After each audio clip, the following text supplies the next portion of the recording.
Sure. Yeah. So can we have like a short intro on how it all started? Like, what was your background when you decided to jump on the opportunity on launching Gross Kitchen, and why exactly you wanted to start it? Yeah, I mean, I've been working in the startup space for the vast majority of my career, and in general, I got really interested in the food space 4 or 5 years ago when I worked for some large food companies, and I just thought it's a fascinating sector that hasn't really been disrupted by innovation, really, and the way we think about eating food is just kind of stuck in the 50s, where you go down to a grocery store, you buy your ingredients, you chop off your carrots, and you make your curry, and you just eat your food, and it takes like ages. And in a world where everything is on demand convenience, like you order an Uber, you watch Netflix, this is just an unheard level of inconvenience. And then I love ordering food, and I order quite frequently, but it just arrives slowly, it's usually cold, it's very expensive, and I just can't afford to order every day. And that's when my co-founder and I kind of came up with the idea of what would it take to make food kind of like an on-demand convenience and as easy as watching a movie. And we realized that we need to have restaurants that are completely delivery optimized, very close to our homes, and we need to enable them to deliver food really quickly and cook that food in an easy and efficient way so that the cost can start to come down. Okay, cool. And what were the triggers? Like maybe you had like some particular trigger at that moment, we should start and jump on this opportunity, if was one. There's no magic moment. I've been, for about a year before starting this company, I've been like exploring different ideas, and I was pitching all sorts of crazy like AI-enabled algorithms that will predict what people want to eat and things like that to friends. I guess the trigger point was when I was pitching this idea to Tom, my co-founder. He was the first one it was a slightly different idea than this one, and he was the first one who didn't laugh at it, but actually was like, oh, that's very interesting, but could we do it this way or that way? And we just started to brainstorm about it, and we kind of like clicked and connected on this really well, and we started to spend the weekends on it, and we started to refine the business model, and it was a gradual process. Yep. In terms of like your business is quite operationally heavy, because it's not only related to tech, but it's also related to real estate, to so many different things which are like completely offline. What were the challenges in this regard? So starting the heavy operational startup is quite complicated. How it all went, like from how you were able to iterate with such an idea? Yeah, no, I mean, that's a very good question, and it is really tough to operate in the physical world. We've tried a lot of things to build a marketplace where you don't have to have these physical locations. So we kind of just wanted to connect restaurants that people want to order from with existing kitchens. But what we realized is that the best restaurants, those that people want to be ordering from, they don't want to go into random kitchens. They have too much of a brand, a reputational risk to cook and not be able to control their operations and know what goes into their food and really tell a story about the space that they're working in. So we realized that we need to build some kitchens ourselves, and that is really, really challenging because it's very expensive, and venture capital firms don't really like to finance capex, right? So what we've done is we've just got it up and running, like the first location, and we just paid for it ourselves with some venture capital financing, with the vision that we're gonna get to a point where we're going to be able to build out the supply side of the marketplace. So basically we can license the know-how of how to build these kitchens to all sorts of asset owners, like hotel chains, like grocery stores, like parking lots, like warehouse owners, whereby we tell them how to build kitchens, where to build them, and we help them build them, and they just pay for it. And then what we do is we connect them up with the restaurants and help those restaurants operate. But to get started like this, I mean, it's really not easy. It's quite interesting how you've been approaching these owners of properties at the very beginning, and how have you been convincing them that changing the property specialty would be something for them to jump into? Have you, how this process looked like convincing these not business property owners? Yeah. So we have a friend of ours who basically launched this child care company in America, where which company? Child care. So child basically, care. In America, people don't have free child care during the day. So if you're a parent who's working, you need to pay thousands of dollars every month for a nursery to take care of your kids. And what they've done is they started to pitch to people who are developing huge residential properties, and they said, guys, we can come in and operate a nursery in your location, which is going to increase the value of all the apartments, and people will be willing to pay more for it because there's on-site childcare. And the property owners loved it so much that they were willing to pay for all the capex and everything. And that was kind of like the trigger point where we realized, actually, we can probably convince some asset owners to where we're adding value by having 10 amazing restaurants at their location. So if you just think about like a hotel today, while I'm in Kiev, I'm staying at the Mercure, and there I tried to order room service the other day, and it takes like 60 minutes, and the food is pretty crappy. It's pretty boring. How awesome would it be if you had 10 really cool restaurants, and you can mix and match from all the different brands, and you get it as a room service, or you can go down as a guest and pick up some food. And at the same time, we just have a really cool system where in the back of the hotel, without disturbing the residents, our delivery riders can come in and pick up the food to take it away for delivery. So that's a really good example that we're exploring. And that's just one of them, right? Like you can think about grocery stores, same thing. Like how do you differentiate yourself today as a grocery store? You're selling commodity products. By bringing in a growth kitchen there, you're going to create huge amounts of value for your customers, where they can order on an iPad, do their groceries, and as they're leaving, pick up some awesome food. Those are some of the examples where, pretty cool. In Ukraine, we have like this huge mail operator, but it's not like governmental one; it's a business one. Yeah. And they are also giving options for grocery stores to give out some small packages. So in order to it's just gonna be nearby your home. So diversify the business of grocery stores. So basically, you can have your mails delivered to the grocery store and picked up. Yeah, if grocery store has an agreement with the mail service. Similar thing. Also wanted to ask you about the first funds you've been raising. How it looked like. What were the challenges in this regard?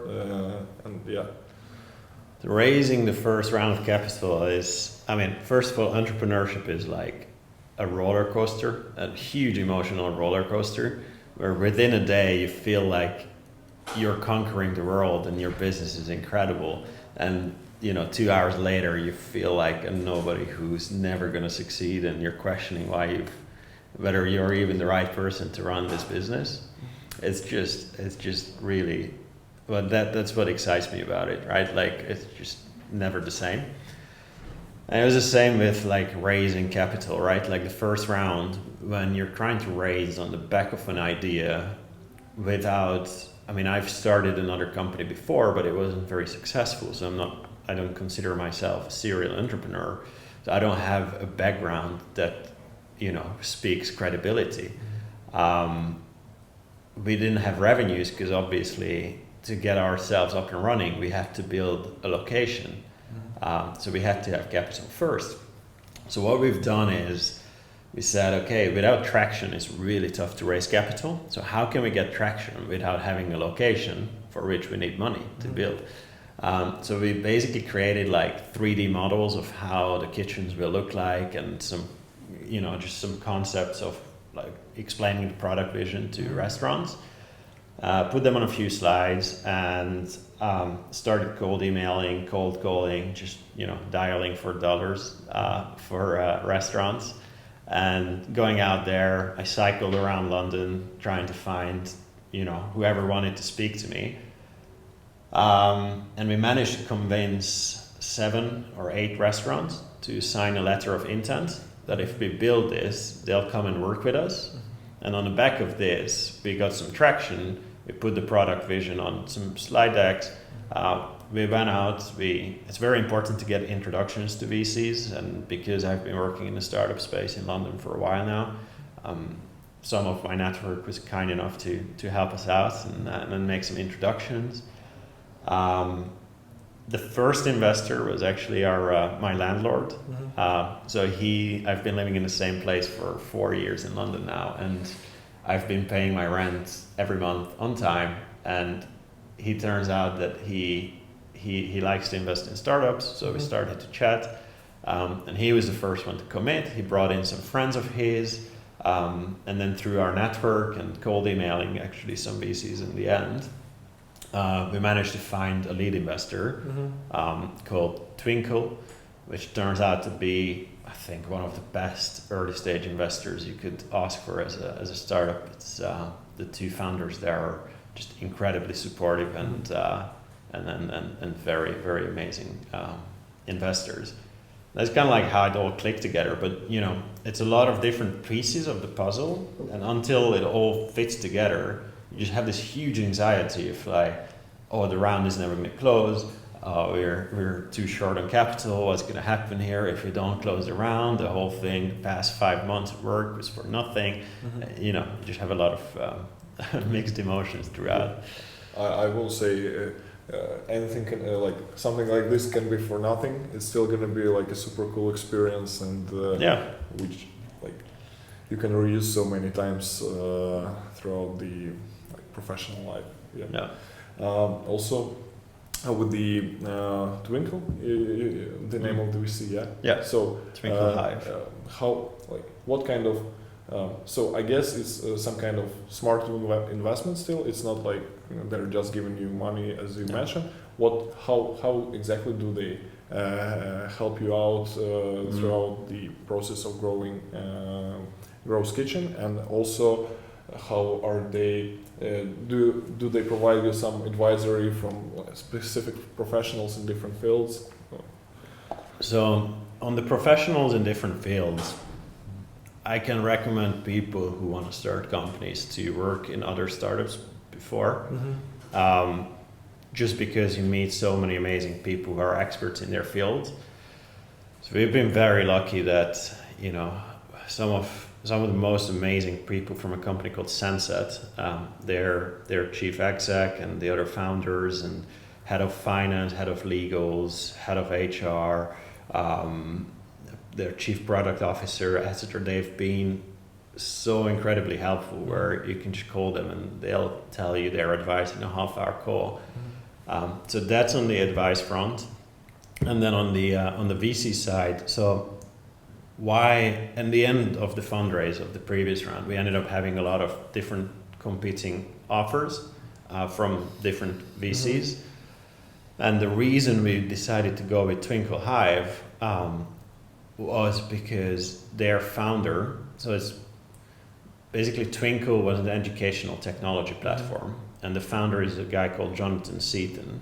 And he started this company like 10 years ago, and he grew it to, I think, near 1,000 employees today.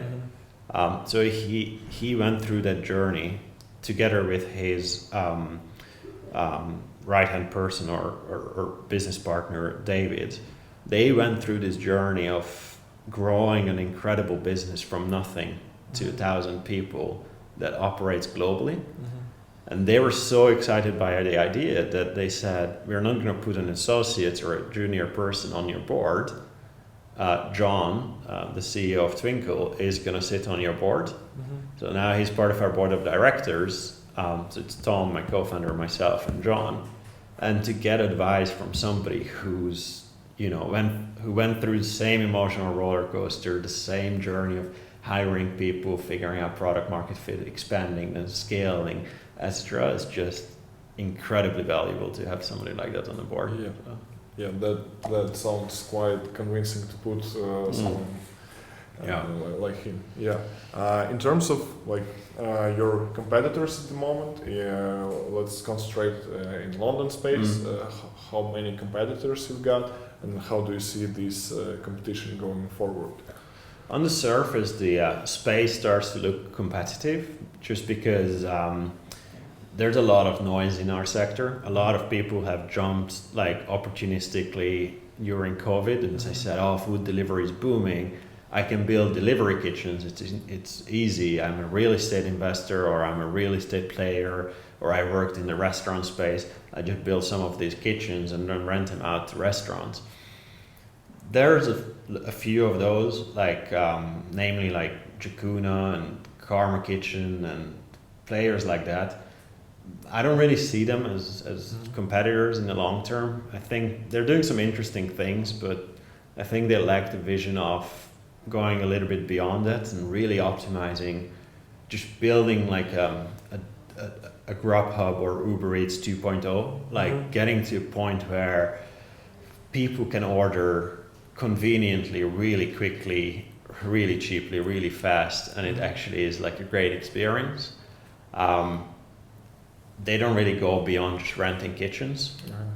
To give you a specific example, we have access to all of the data of our restaurant partners, all their sales data, their operational data, and we're actively using this to help them make smarter and smarter decisions about their operations, opening hours, as they expand to multiple locations with growth kitchens, starting to forecast how much demand they're going to get on a Tuesday when it's raining, and when there's a football game going on, to make sure that they order the right amount of ingredients, schedule the right staff. On our product roadmap, we have things like launching our own direct-to-consumer channels to just help them complement their sales on Deliveroo and Uber to sell even more food.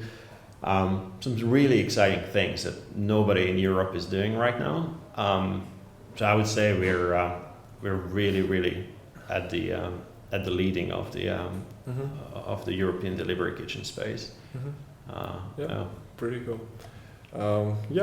Maybe you can share some strategic goals of yours in the following year. Where do you want to stand in a year time from now, and what do you want to achieve?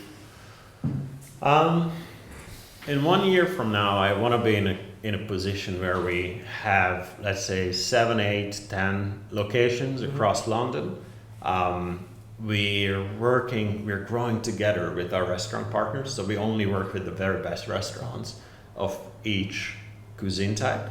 So we highly curate which brand we work with, and their brands people want to be ordering from, and we want to grow together with those brands. So out of the 10 locations, I want all the brands to be in most of the locations, and I want to start getting involved a little bit more in their operations to provide them the smarts that a McDonald's would have, but a small restaurant doesn't really have yet because they're just too small to do that. That's one thing, to really help these restaurants scale and get smarter about their operations to bring the cost down. And on the other hand, and I think this is extremely exciting for the end consumers, because we're in all sorts of proximities in different neighborhoods, very close to customers, and all our food is delivery optimized. We can launch an end consumer offering whereby if you live with your girlfriend, and let's say your girlfriend and you have a flatmate, and the flatmate wants a pizza, you want sushi, and your girlfriend wants a soup. You can order it in a single order, mix and match it together, and you can be sure that it arrives within 15 minutes to your doorstep, and you can just enjoy the food. So we're going to launch that in the next couple of months as well. That's pretty cool. You've mentioned McDonald's, and they have like some proprietary. I know one of my friends worked as a manager in there. They have some proprietary software, but it was developed like probably in 90s, and it sucks really badly. So potentially with building some like management software and data analytical software where you can predict stuff and optimize work in the restaurant, I think it can eventually be applicable for not only your kitchens, but expanding to the like enterprises like McDonald's or whatever, because it potentially really yes. sucks. Yeah. And that's where the whole platform idea comes in, right? Like if you create your direct-to-consumer channels, you create your playbooks on how to run hubs with multiple delivery kitchens. If you create this prediction algorithm and a system whereby a restaurant can manage not 3 locations, but 300 locations, which is very different operations. If you develop all of these, you can really unlock your physical infrastructure side of things, where you can go to either existing delivery kitchen operators across different cities. You can go to asset owners and tell them how to build these locations. Then you can just really connect the restaurants up with the space and just help these restaurants like expand really, really quickly and then deliver more food to the end consumers. Okay. Yeah. And the final question I want to ask you was why have you decided to outsource the tech from London and move this to Ukraine? Yeah, I mean, some of the London engineers are the smartest people I know, and they're incredibly great. There's a lot of competition for them in the UK right now. And to hire the best engineers, I have this principle that I only hire the smartest people. Like, we hire really, really slowly, and it's probably more rigorous to get in with us than with any top tier management consultancy, because we just can't afford to make a mistake. We're so small. To hire the very best people, it takes a lot of time. To build out a proper product team, you need a lot of different skills of different areas. And to attract these people, you need a really strong proposition on, a really good product that's already like working and operating. So basically, it would take me 6 months to hire a functioning product team, and some of the people I don't think, like a designer, they wouldn't have like enough work to do in the next like 6 months to fill like 50-60 hours for the week. Whereby with you guys, you have managed to hire some incredible talent in Ukraine. Like, there's some of the smartest people I've ever met with. Like, they just got on board like really, really fast with us. You have a team that's basically, we can just plug into our own team, and it feels like you're already part of our team, because we're added to your Slack channels. We're basically, you have dedicated people who are only working on our product, and they're equally talented as anybody in Western Europe. So that's the main reason. Yeah, and slightly cheaper as well, but that's an added benefit. I think it's mostly about the speed and the ability to just have a functioning product team from like day one, not having to spend 6 months to build it out. Yeah. Okay. Thank you so much for your time. No worries. Thanks. It was a pleasure. Yeah. Cheers, man. Good.